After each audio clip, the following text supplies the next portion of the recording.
Good, happy Wednesday morning, November 28th, 2018.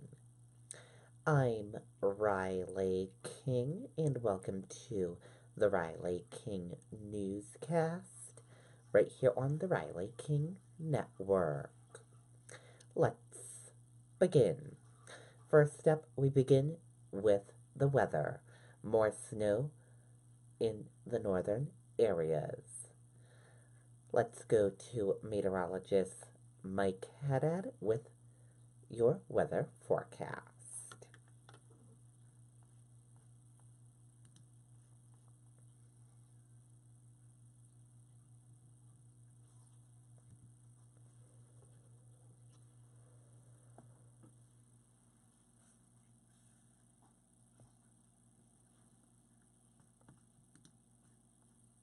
Thank you very much for joining us. Storm Watch 9 weather on the web. Latest storm that dropped over a foot of snow in some areas is slowly pulling away, but the circulation from the storm is so large that it will throw additional snow, mostly in northern New Hampshire, but there could be a snow shower anywhere into Wednesday. Quiet and cool for the end of the week, and then a mix over to rain on Sunday as the next storm moves in with warmer air to round out the upcoming weekend. First weekend, by the way, of December. Time just flying by here. Storm trying to fly out of here, but it's stuck in the jet stream circulation, and that means occasional bands of snow and snow showers right into Wednesday and Wednesday night, especially in the North Country. You'll see it on Futurecast. On and off snow showers don't really shut off until early Thursday morning. As for southern parts of the state, mostly dry Lakes region south and east, but occasional snow or mixed showers on Wednesday in the Monadnock region up through the Lake Sunapee zone, and that will continue on and off into early Wednesday evening. By Thursday, snow showers early up north giving way to partial sun and more sun in central and southern New Hampshire. Overnight tonight, down to about freezing, so watch out for some slick spots on the roads, especially where you picked up the most snow. Highs tomorrow, mid-30s north to around 40 in southern New Hampshire. Most of the snow showers in northern parts of the state. Bright and breezy on Thursday, partly sunny Friday, a morning snow or mixed shower Saturday, giving way to developing sun in the afternoon. Then an early mix goes over to rain on Sunday. Breaks a couple of scattered showers Monday, quite mild, before it turns breezy and colder Tuesday. Okay, and there you go on your weather forecast from meteorologist Mike Haddad.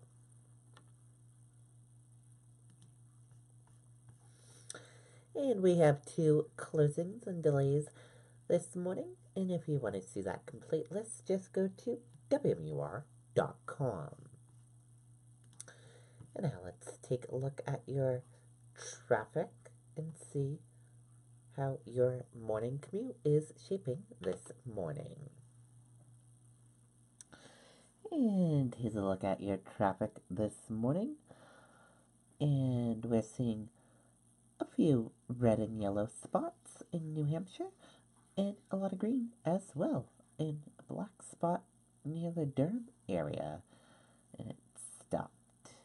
So we will try to figure out if there's an accident there or anything like that, and another black spot near Peterborough as well.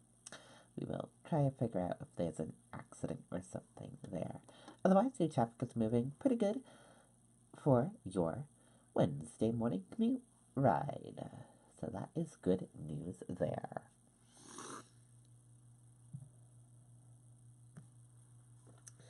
And now let's get to your news. First up, some granite staters. Sorry about that, everyone. I have some allergies this morning. Some granite staters still without power into Tuesday night.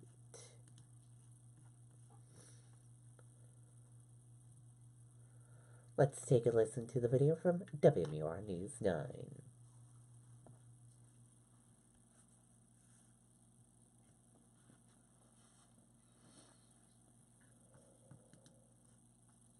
It's been a long day for residents and businesses in Grantham. Heavy, wet snow brought down trees and power lines. 19 hours.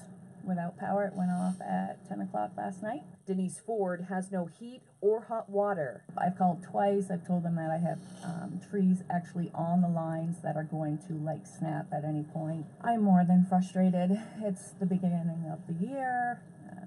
You know, we have another, 3-4 months of this. Right now, Eversource is working to restore power to the hardest hit areas, both north and west of Concord. We've had more than 300 line, tree, and service crews out throughout the day working to repair the extensive damage. In Grantham, a major transmission line that delivers power to most of the customers there was damaged in 5 spots. Crews have been working to address all 5 of those separate issues. It's also a heavily forested area, so that heavy, wet snow caused significant tree damage. Additional crews will be headed to Grantham to work, customers hoping for restoration in the overnight hours. Hopefully have power by morning. I'd like to try to get to work at some point this week. Certainly a frustrating situation here in Grantham. Again, Eversource crews will be working around the clock until all power is restored. We're live in Grantham tonight. Kristen Carosa, WMUR News Now. Okay, and there you go on that video and that report.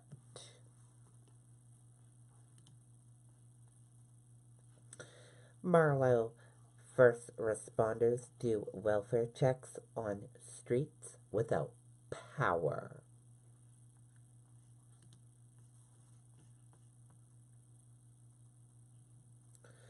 Let's take a listen to the video from WMUR News 9, Jess Moran.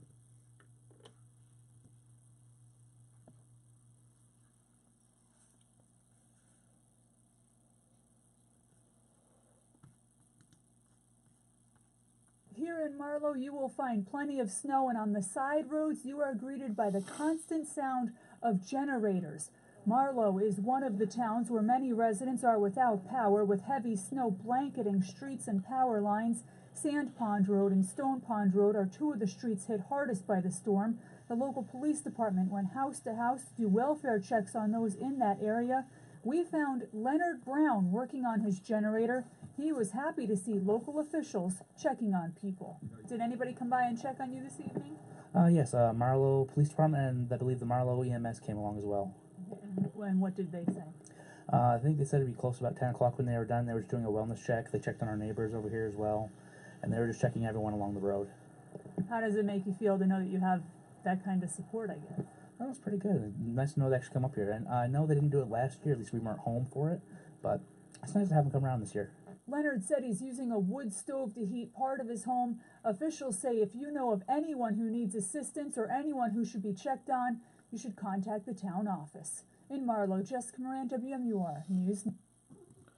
Okay, and there you go on that video and that report.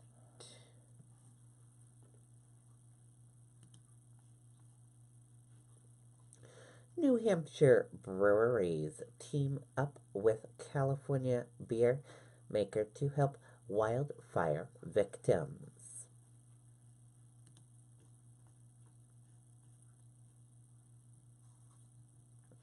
Let's take a listen to the video from WMUR News 9, Siobhan Lopez.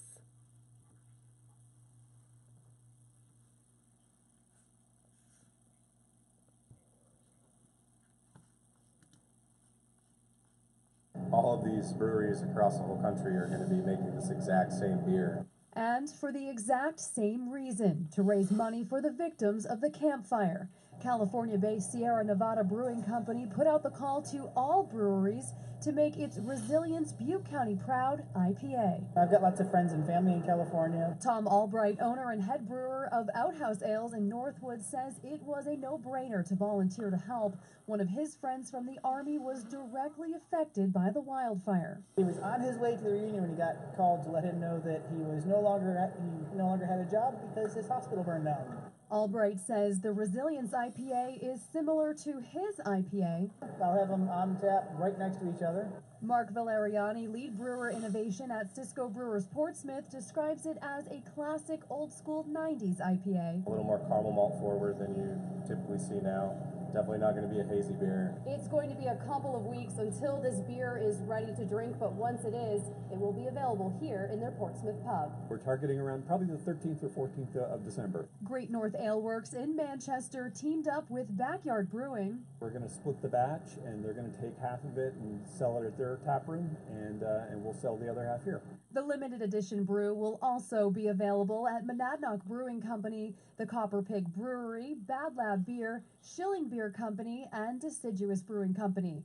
Every penny from every pour will help people in California rebuild their communities. We feel just honored to be a part of it, and lucky enough to have room in our brew calendar to make it happen. I love making beer, and to turn that into something that's going to raise money for people who have lost everything feels pretty good. Siobhan Lopez, WMUR News 9. Okay, and there you go on that video and that report.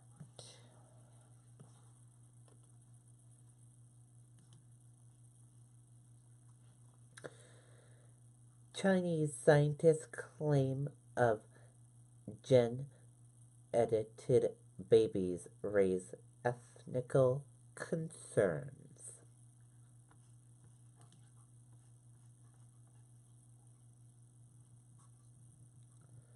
Let's take a listen to the video from WMUR News 9, Mike Cherry.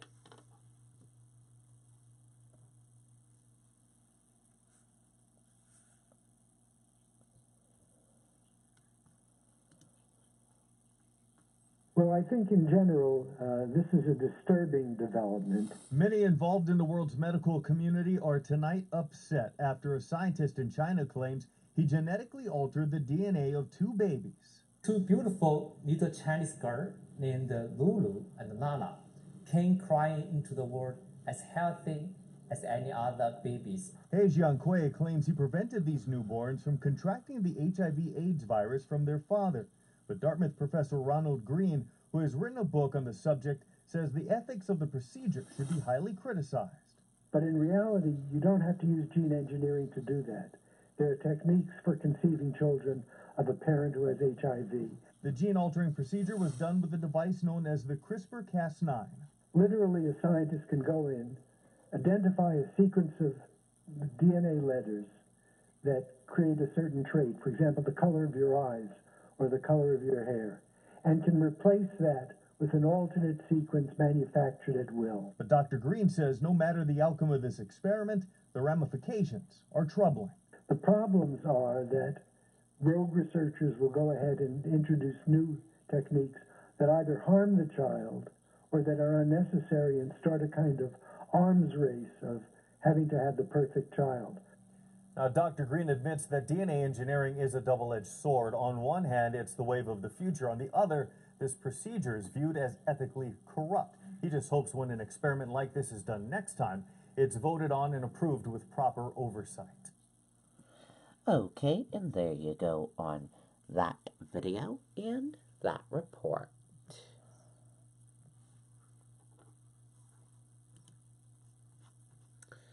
And let's take a look at your European markets and see how your European markets are doing this Wednesday.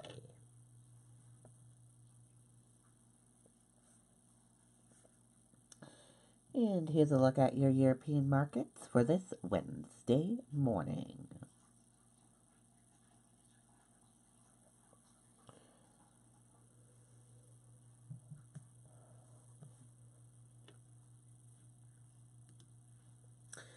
European markets open higher and lingering trade concerns. European stocks were higher Wednesday morning as investors attempted to disappear mixed signals over the likelihood of a proportional breakthrough in the U.S.-Sino trade dispute.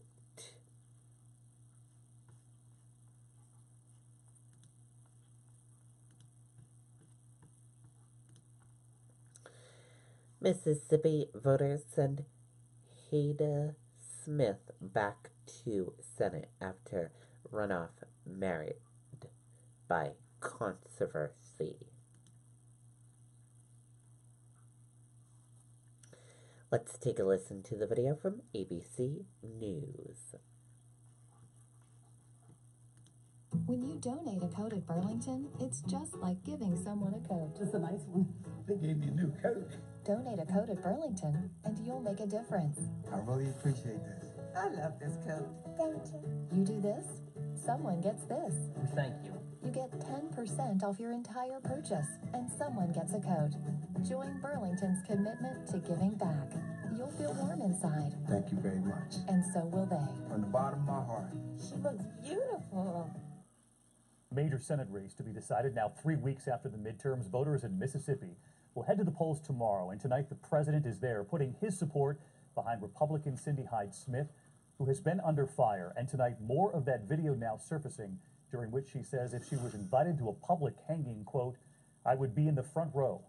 ABC's chief national affairs correspondent Tom Yamas is there tonight. Nooses found hanging today outside the Mississippi State Capitol, along with these signs. One reading, we're hanging nooses to remind people that times haven't changed. It comes as the Republican candidate here, Senator Cindy Hyde-Smith, is facing criticism for appearing to embrace the state's racist past. She's seen in this Facebook photo from 2014 posing in a Confederate cap. Her caption, Mississippi history at its best. And earlier this month, joking with a supporter about public hangings. The president campaigned with Hyde-Smith today, addressed her comments on his way to Mississippi. She felt very badly. She certainly didn't mean that. Initially, Hyde-Smith dismissing that backlash as ridiculous. I put out a statement yesterday, and that's all I'm going to say about it. We stand by the statement. Later, apologizing in a debate against her opponent, Mike Espy, the Democrat vying to become the state's first black senator since Reconstruction. For anyone that was offended by my comments, I certainly apologize. I don't know what's in your heart, but we all know what came out of your mouth. David, many of the voters I spoke to at the rally here in Tupelo say that Senator Hyde-Smith has made mistakes, but her words and actions have been taken out of context. They say the Democrat in this race, Mike Espy, has also made mistakes when it comes to his lobbying. But bottom line, they say if the president is with Senator Hyde-Smith, then so are they. David? And we'll be watching the race tonight. Tom Yamas reporting in from Mississippi. Okay, and there you go on that video and that report. And that does it for the Riley King Newscast right here on the Riley King Network. I hope you all have a great rest of your day, and I'll see you back here later on today for another newscast. Goodbye, everyone.